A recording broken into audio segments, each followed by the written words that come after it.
All right, so now we're going to establish some properties of this Riemannian sort of Hessian operator, which we defined here as a map from the tangent space at x to the manifold M. It's like to itself.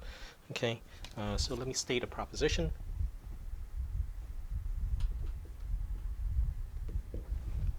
So the Riemannian Hessian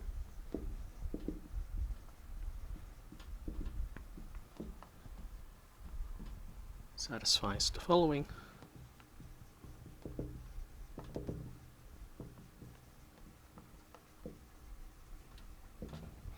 Okay, that if you take the Hessian of f of x and you act it on a vector and you pair it with another vector, right, this is equal to the following, right, where you sort of think of the vectors acting essentially via directional derivatives. Okay, and then you subtract off the covariant derivative of the two vector fields acting on the function f. Okay, and this is true for all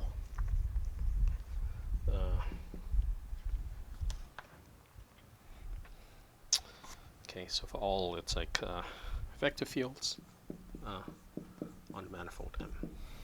Okay, so by definition, so let's prove this, right?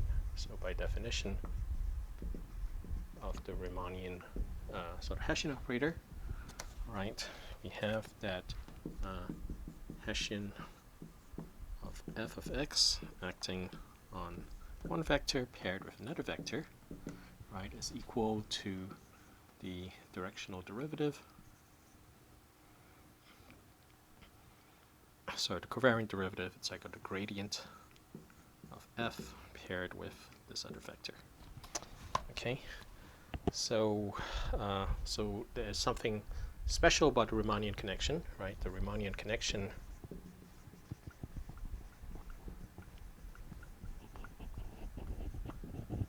leaves the Riemannian metric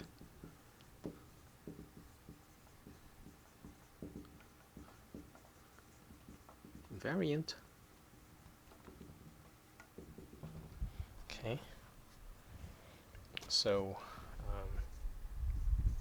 we have that this is equal to the following. All right.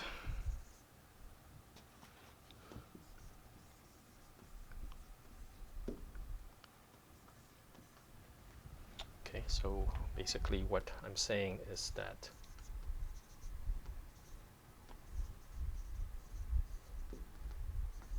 this is equal to this, right, by the invariance of the Riemannian metric with respect to this Riemannian connection.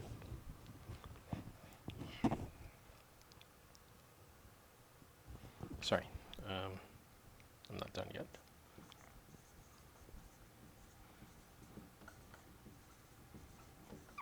All right. Okay, and then by definition,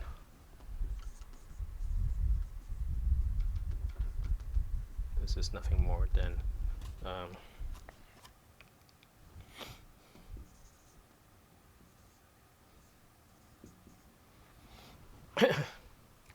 yeah, so the gradient f paired with the direction is nothing more than this directional derivative, right? Okay, and then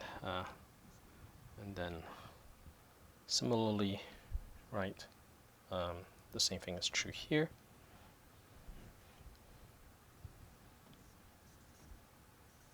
You have a vector paired with f.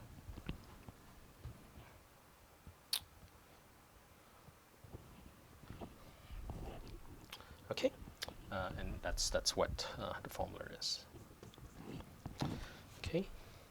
Yeah, so these two equalities, just if you will, come from the definition of the gradient of f acting on, or sort of acting on another vector by inner product, right? Okay, so that's one property. It's like of the sort of the Riemannian Hessian. Okay, so the other properties, so there are a few other properties of the Riemannian Hessian. It's like one of which, if you recall, it's like it's meant to be one of the properties which the the Hessian operator, it's like on Rn satisfies, and has to do with the fact that as an operator it is symmetric. Okay, so let's state the symmetry property. So, right, Riemannian Hessian is symmetric.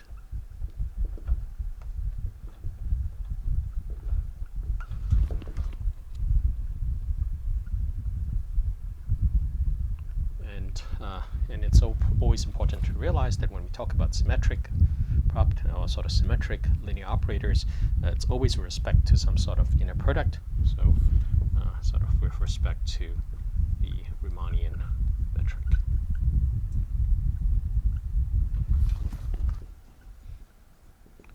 Okay, so that basically means that the Hessian of f in a particular direction paired with another vector is equal to the first vector paired with the Hessian of f acting on the second vector. And this has to be true for all vector fields on M. Okay, all right.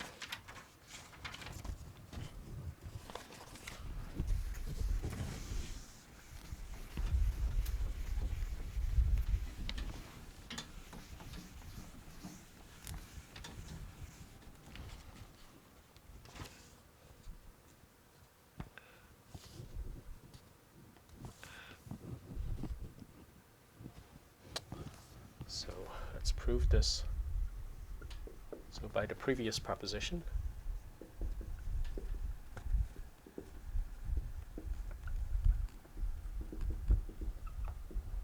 right, this left-hand side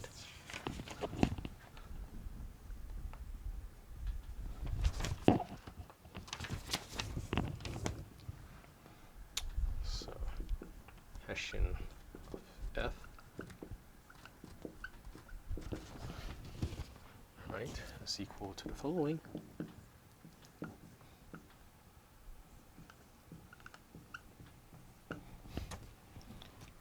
And the right-hand side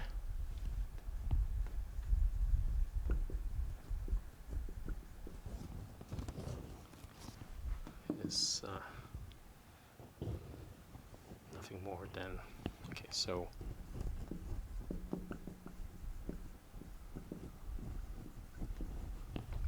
right. So this, of course, so the inner product is symmetric, right? Doesn't matter. It's like which order you have them. So this is, of course, nothing more than Hessian. Okay, and then I can apply the first proposition, which we talked about.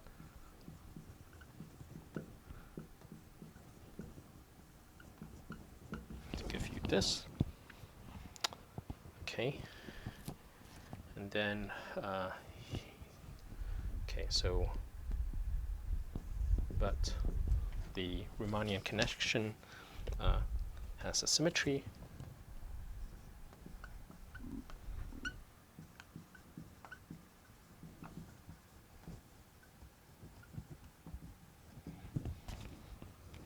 So I'm going to use that symmetry property and rewrite this.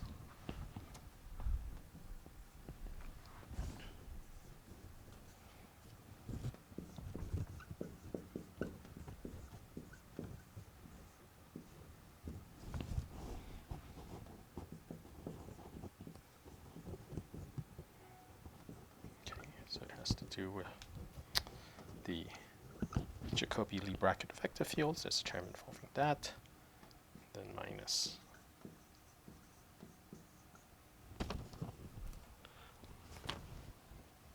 okay.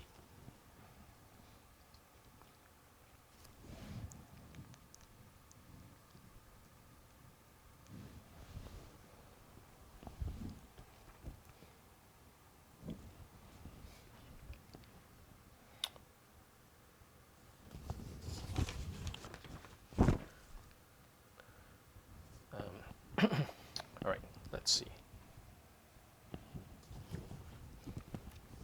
this is nothing more than the first expression.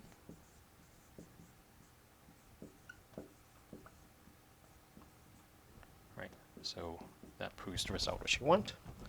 Okay, so these are some basic properties. It's like of the Riemannian Hessian operator, and then what we want to do next, which we'll talk about next, is how you can relate the Riemannian Hessian. It's like to it's like to the exponential. It's like into retractions. So let me just stop here for now, and I'll talk about that